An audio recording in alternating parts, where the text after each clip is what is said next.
Corona positive मरीजों की संख्या लगातार बढ़ रही है। इसी के बीच बिहार में जो पंचायत का चुनाव होने वाला था, मुखिया, सरपंच और जिला परिषद का जो चुनाव होने वाला था, अब उस तिथि में 15 दिनों के बाद अब वह चुनाव होगा।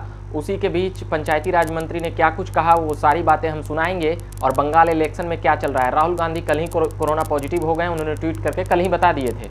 उसके बाद किस प्रकार से महाराष्ट्र के डॉक्टर जाकिर हुसैन हॉस्पिटल में ऑक्सीजन टैंक फट गया या लीक हो गया, उसके बाद लगभग 2 दर्जन कोरोना मरीजों की जान चली गई है। उन सभी बातों पर हम अभी बात करेंगे। और हम बता दें, झकास भारत से मैं रविकांत इस समय अभी खबरें लेकर एक बार आता हूं।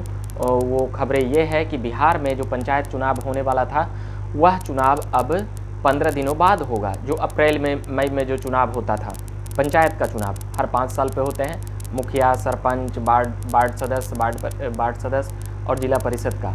उसके बाद जून में रिजल्ट आता था, यानी जून में जो कार्यकाल खत्म होता था, तो जून में फिर नए मुखिया हर पंचायत में, लगभग 8000 से ज़्यादा पंचायत हैं बिहार में, तो वहाँ पर नियुक्त हो जाते थे या फिर वो पदभार संभाल लेते थे जून के बाद। मगर अब ऐसा नहीं होगा, क्योंकि कोरोना महामारी ने जिस प्रकार से दस्तक दी है और बिहार में 10,000 से ज़्यादा कोरोना मरीज पर डे मिल रहे हैं और मृत्यु की संख्याएं भी पहले से काफ़ी ज़्यादा बढ़ी है। उसके बाद फिर हम बात करते हैं कि बिहार में उपेंद्र कुशवाहा को किसने कह दिया नया मुसलमान। पत्रकार पूछ रहे थे सम्राट चौधरी, यानी बिहार के पंचायती राज मंत्री सम्राट चौधरी से, तो उपेंद्र कुशवाहा पर ऐसा क्या कुछ कह दिए सम्राट चौधरी। उन्होंने बोलने में बेबाक है और सम्राट चौधरी का बयान पहले भी विधानसभा अध्यक्ष के सामने भी व्याकुल होने न होने की बात पर विधानसभा को कुछ घंटों के लिए रोका गया था। उसके बाद फिर उनके माफ़ी के बाद फिर से शुरू की गई थी। अब जो अभी उपेंद्र कुशवाहा रालोसपा से जदयू में अपनी पार्टी को विलय किए हैं, उन्हें सम्राट चौधरी ने कहा है कि वह ज़्यादा ना बोले और ज़्यादा इन सभी कई बातों को लेकर जो बातें कहे हैं वो मैं अभी विस्तार से नहीं बता सकता हूं। बस इतना ही कहूंगा कि उन्होंने कहा कि अभी वो नए मुसलमान आए हैं, यानी जदयू की बात साफ इशारा कर रहे थे। सम्राट चौधरी मंत्री हैं बिहार सरकार में, पंचायती राज्य मंत्री हैं। इस प्रकार का अशोभनीय बयान देने के लिए वह जाने जाते हैं। फिलहाल यह सदन की बातें नहीं है, सदन से बाहर है, फिर भी राजनीतिक दलों को और राजनीतिक नेताओं को मर्यादाओं में रहकर बोलना चाहिए। उपेंद्र कुशवाहा नीतीश कुमार के काफ़ी करीबी रहे हैं, बीच में भले ही दुश्मनी हो जाए, मगर जिस अंदाज में दोनों का मुलाकात और मिलाप हुआ था, यह साफ तौर पर दिखलाने और बताने के लिए काफ़ी था कि नीतीश कुमार उपेंद्र कुशवाहा पर बिल्कुल भरोसा करते हैं, तभी उन्हें पार्टी में महत्वपूर्ण जिम्मेदारियों के साथ वापस लाया गया। अब बात करते हैं हम नासिक की। नासिक के अस्पताल है, जाकिर हुसैन हॉस्पिटल है, वहाँ पर 150 कोरोना के पेशेंट थे जिनको ऑक्सीजन वहाँ पर दी जा रही थी। अब उसके बाद जिस प्रकार से ऑक्सीजन पाइप फट गई, लीक हो गई, उसके बाद फिर जो माहौल बना, उसके बाद 80 पेशेंट वहाँ से छोड़कर चले गए हैं। अभी और जो पेशेंट हैं उनको नाजुक स्थिति है। 22 पहले 11 की मौत की खबरें आई थी, उसके बाद 22 की खबरें आई।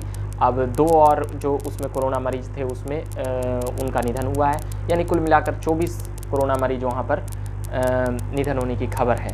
उसके बाद फिर बंगाल चुनाव पर आते हैं। बिहार में जो पंचायत चुनाव है उसकी तिथि तो आगे बढ़ा दी, मगर क्या बंगाल चुनाव की तिथि आगे पीछे नहीं हो सकती थी या एक साथ नहीं हो सकती थी? 8 चरण का चुनाव कराने का आखिर मतलब क्या है? सोशल डिस्टेंसिंग मेंटेन करने की बात है क्या?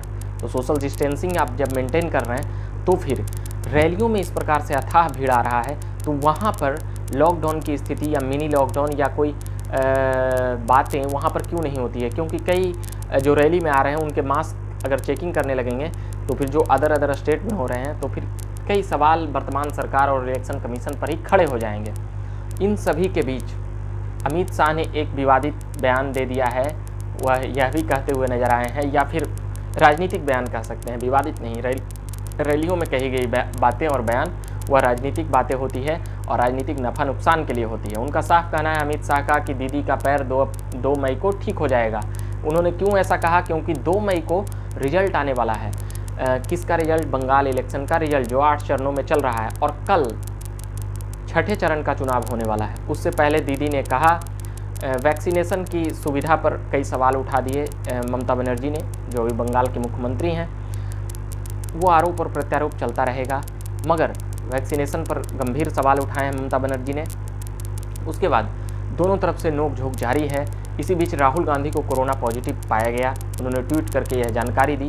बंगाल चुनाव से दूरी बना चुके थे, केरल के चुनाव में ज़्यादा नज़र आए थे, मगर उसके बाद फिर जिस प्रकार से कोरोना महामारी, शायद कांग्रेस भी यह समझ रही थी कि हम बंगाल चुनाव में ज़्यादा कुछ नहीं कर पाएंगे, इसलिए हो सकता है कि राहुल गांधी ने 3 दिनों पहले ही इससे दूरी बनाने का फैसला कर लिया हो। ये एक अलग अलग बातें हैं, वो एनालिसिस, वो चुनावी विश्लेषणात्मक अध्ययन की बातें हैं कि राहुल गांधी ने क्यों की नहीं की, मगर जब कोरोना पॉजिटिव वो हो चुके हैं तो कहीं ना कहीं अब वो चुनावी रैली नहीं कर पाएंगे और पहले भी कह चुके हैं। फिर भी और जो अदर स्टेट में था तो वहाँ पर भी वो नज़र अब नहीं आएंगे। उसके बाद महाराष्ट्र की उस घटना पर, जाकिर हुसैन हॉस्पिटल की घटना पर राजेश टोपे ने कहा है कि हम इसकी जांच कराएंगे और जो यह चूक हुई है यह कहीं ना कहीं उसी ऑक्सीजन टैंक के फटने की वजह से हुई है। इन बातों को मान लिया गया है। तो अभी के लिए फ़िलहाल हम इतना ही कहेंगे कि बिहार में पंचायत चुनाव का तारीख 15 दिन अब बढ़ गई है। उसके बाद झकास भारत आप देखते रहिए। हम इन तमाम खबरों और मुद्दों के साथ आते रहूँगा। जिस प्रकार से कोरोना महामारी बढ़ रही है, लोग सजगता की बात कर रहे हैं, मगर मास्क लगाने की बातें और कई सुझाव, कई मशवरे वह दी जा चुकी है। इसलिए अभी इतना ही कहेंगे कि जिस रफ्तार से कोरोना बढ़ रहा है यह प्रत्येक व्यक्ति की जिम्मेदारी है। कल प्रधानमंत्री मोदी ने जिस प्रकार से कहा कि लॉकडाउन लगाना एक अंतिम व्यवस्था की बात है, ऐसी कई बातें हैं। हम आते रहेंगे और करते रहेंगे। अभी के लिए फ़िलहाल इतना ही कहेंगे कि झकास भारत देखते रहिए और चैनल को सब्सक्राइब नहीं किए होंगे तो सब्सक्राइब कीजिएगा और फेसबुक पेज को भी लाइक कीजिएगा। अभी के लिए धन्यवाद।